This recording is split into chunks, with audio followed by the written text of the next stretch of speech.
Our next story takes us from the desolate expanse of the desert to the claustrophobic darkness of a dense forest.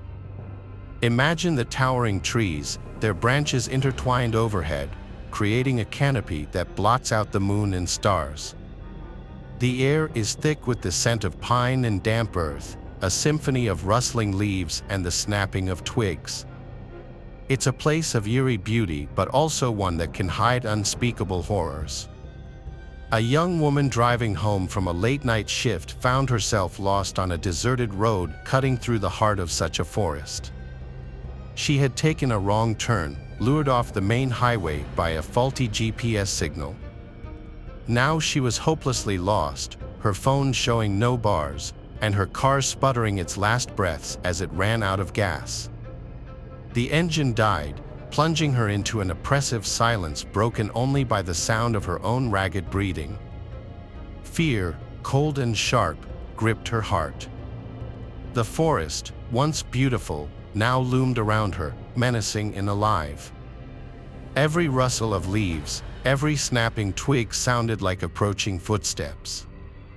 She knew staying in her car was her safest bet, but the silence of the forest was unbearable, a suffocating blanket of darkness pressing in on her. She turned on her hazard lights, their blinking a beacon of hope in the vast darkness, but the battery quickly drained, leaving her once again in darkness. Time crawled by, each minute an eternity. She dozed off, only to be jolted awake by nightmares fueled by her isolation and fear. The forest came alive with every gust of wind, the shadows seeming to dance and writhe, taking on menacing shapes in the darkness. Then she heard it, a low growl, deep and guttural, coming from the woods surrounding her car. Her blood ran cold, her heart pounding against her ribs like a drum.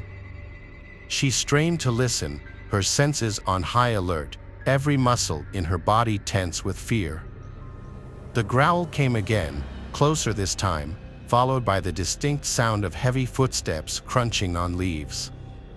Something was out there, something big and dangerous, circling her car like a predator stalking its prey. She locked the doors, her fingers trembling as she fumbled with the lock. She huddled in the back seat, her eyes wide with terror, her breath catching in her throat. The growls continued throughout the night, each one sending shivers down her spine. She was trapped, hunted by an unseen terror in the heart of the forest. As dawn broke, the growls finally ceased, replaced by the chirping of birds, a jarring contrast to the nightmare she had just endured. She cautiously got out of the car, her legs shaking, her body trembling with exhaustion and terror. She didn't waste any time. With a desperate prayer, she started walking, her eyes scanning the dense undergrowth and her ears straining for any sound that might signal the return of her unseen tormentor. After what felt like an eternity, she stumbled out of the woods and onto a dirt road. A pickup truck soon approached, its driver stopping to help.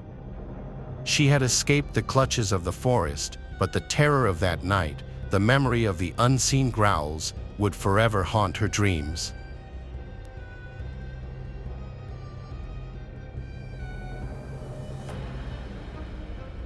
Immersed between the pines, that was the predicament I currently ended up in, an empty highway spanning miles and miles through one of the most desolate roads in the Rocky Mountains.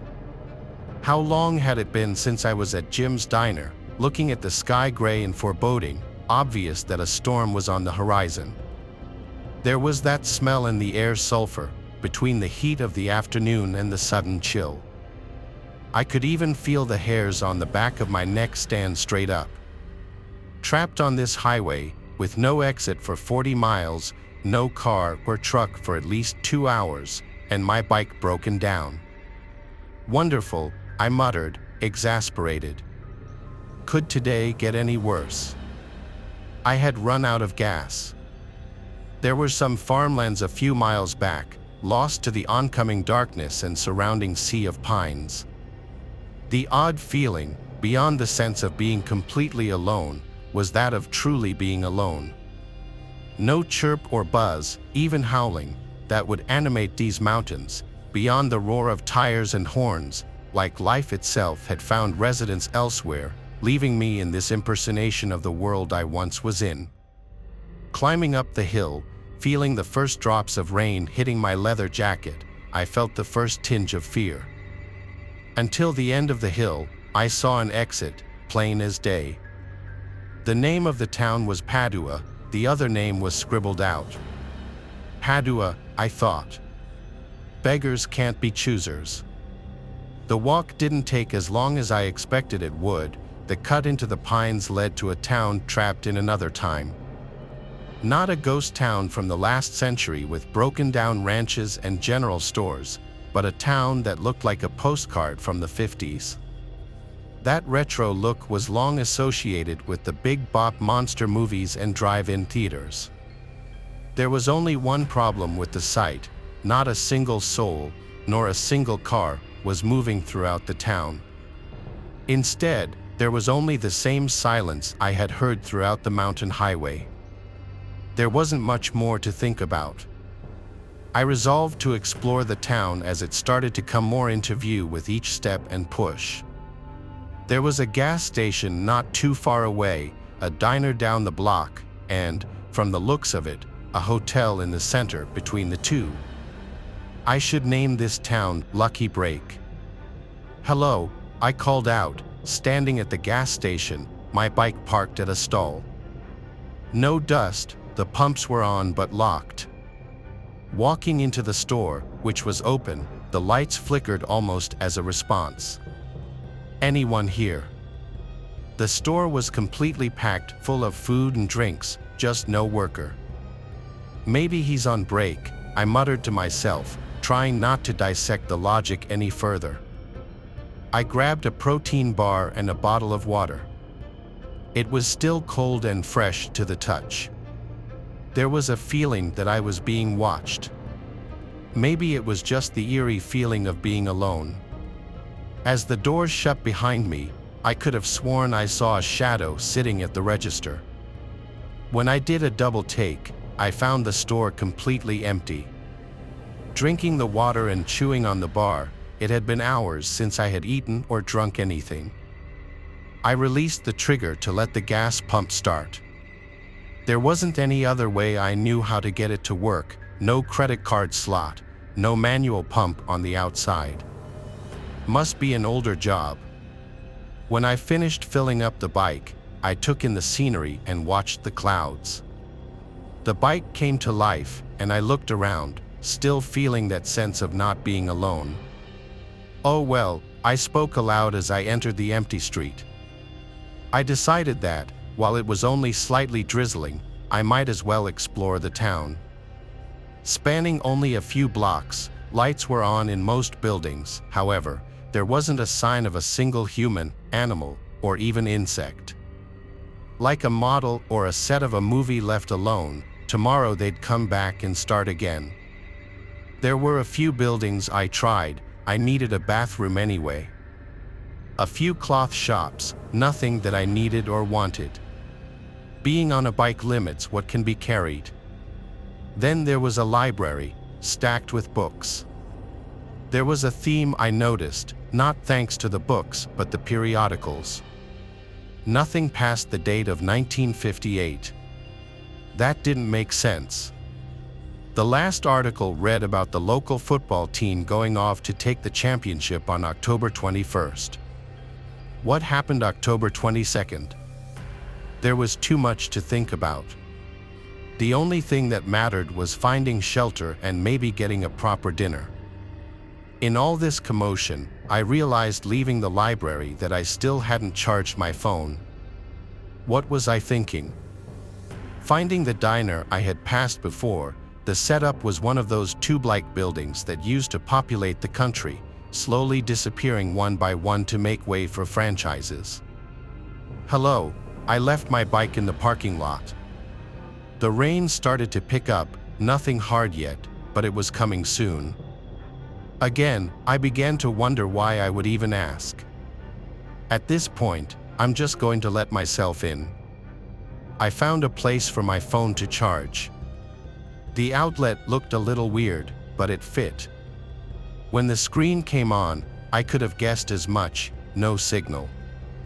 Looking around the empty diner with its colorful booths, counter cakes in the displays, the grill in the back, even a jukebox and cigarette dispenser, I walked up, placing a few loose quarters in both.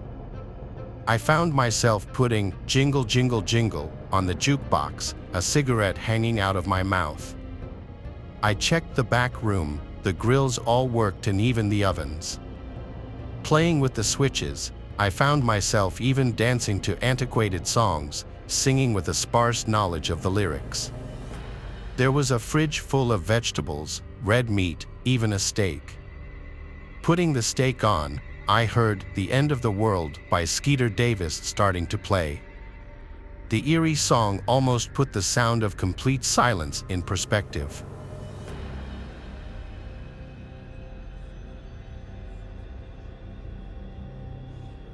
This happened way back in 2006. I was 17 and living in Uvalde, Texas, a very low-income neighborhood, the kind you'll find sprawled out all over the place in rural Texas when you're not right outside of a city. The closest city to me was San Antonio. I was going to some local community college because that's all my parents could afford for me. One of my best friends from high school, Bodie, moved to San Antonio to go to San Antonio College. He was living in some small apartment a little outside of the city with a roommate. His girlfriend would also often stay with him. Since the city is only really an hour and a half away, I would visit him all the time. He invited me this one weekend to come crash for the night, so I took my trusty old 1995 Toyota pickup truck. Just kidding. The thing was a piece of crap. The gas gauge didn't even work on it. I'd have to always just keep track of when the last time I filled the tank up was, then reset the trip mileage. I took Route 90, which was a straight shot from Uvalde to San Antonio. I was on the road at like 2:40 p.m. on a Friday, and there was no traffic at all. I got to Bodie at a reasonable time. His girlfriend wouldn't be getting there until tomorrow, so tonight we were going to go out. We stopped at a liquor store and drank in his apartment for a while with his roommate. Then the three of us went to this dive bar that would kind of look the other way with fake IDs. That was basically our night.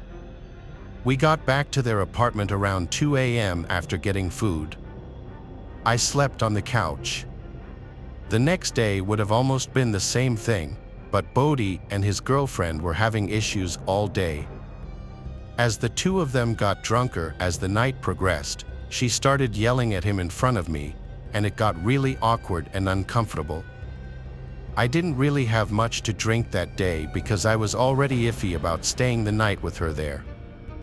I eventually decided I would just head back home. I said goodbye to everyone and started my journey home. It was very late at night. I want to guess midnight, maybe a little earlier. Route 90 was deserted at this time, so I would fly for my pickup standards. But suddenly, the engine started sputtering.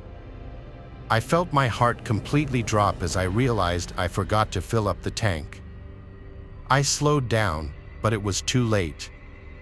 The engine cut. I pulled to the side of the road and tried starting it a few times, but it did no good. I took out my cell phone, which was equally as shitty as my truck, and tried to get a signal. No shot. I couldn't even call for help. I had to just put my hazards on and hope a good Samaritan would pass. You wouldn't believe how long I sat on the side of the road before seeing headlights. I waved my arms as the car approached, but it zoomed past me, ignoring me. This happened again after another 10 minutes or so. I was starting to feel hopeless, like maybe I should just sleep in my car and wait till sunrise to get help. So that's what I was going to do. I got inside my car, took the key out of the ignition to cut the battery, and just angled my seat back to go to sleep. I would hear the occasional car zooming past, like once every 10 minutes, but it didn't feel worth waving people down in the dark. It seemed sketchy for myself and to the people in the cars. But when I was starting to actually drift away to sleep, a car door closing from behind me woke me up. I looked in the rearview mirror and saw a car pulled up behind me with its headlights off. I turned around now to get a better look. There was some big pickup truck, but I couldn't see anyone inside of it, nor did I see anyone outside of it. Maybe someone pulled over to help. I got out of the car and said, "Excuse me," to no response. I walked closer to the truck just to confirm no one was inside. Then I walked back to my car. This was weird. I looked towards the trees on the side of the road. Maybe someone was pissing in the woods. I went back inside my car and locked the door. This was just too weird. Suddenly, there was a tap at my window. I jumped. I looked to see a man looking down at me into the car, smiling. I didn't do anything yet. He said, "Hey, buddy, need a hand?" I lowered the window a crack and said, "Hey, I ran out of gas." The man said, "That's quite the predicament. Step out and give me a hand with this real quick." When he said this, I thought he meant help him with a gas jug to fill up my tank or something, honestly. So I stepped out of the truck and shut the door, expecting him to lead me to his truck. But he stood there, looked down at me because he was much taller, still smiling, and said, "I need you to empty your pockets, please." It took me a second to process what he meant. I was literally a broke college student driving a piece of pickup truck. I wasn't about to get robbed of the only cash I had in my phone. I ran for it in the direction of the trees. I'm small but fast. I turned around and saw he was chasing after me. Once I made it into the trees, I zigzagged all over the place until I seemed to lose him. Then I crouched behind a big tree to catch my breath. When I heard him approaching closer, I quieted my breath. I heard him say out loud, "I'll kill you, you piece of." I don't know if he was just saying it out loud out of anger or if he wanted me to hear it, but I was too scared to move. Even after I heard his footsteps move away, I didn't move.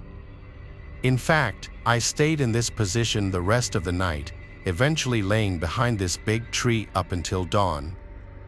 I went back over to the highway to my truck, and the truck behind me was gone, but my truck's doors were both open. I found that my glove box had been gone through and completely emptied of anything somewhat valuable. My flannel hoodie was also taken, which had something in the pocket, I'm sure. I finally managed to wave down a good Samaritan, and he gave me a ride to the closest gas station. I bought a fuel can, filled it with gas, and the man brought me back to my car, where I filled my tank just enough to drive the truck to a gas station to fill up completely. Then I went straight home. This was a real-life learning experience for me, that there are bad people out there who will try to take advantage of you when you're in a vulnerable spot. But there are also good people, like the man who helped me.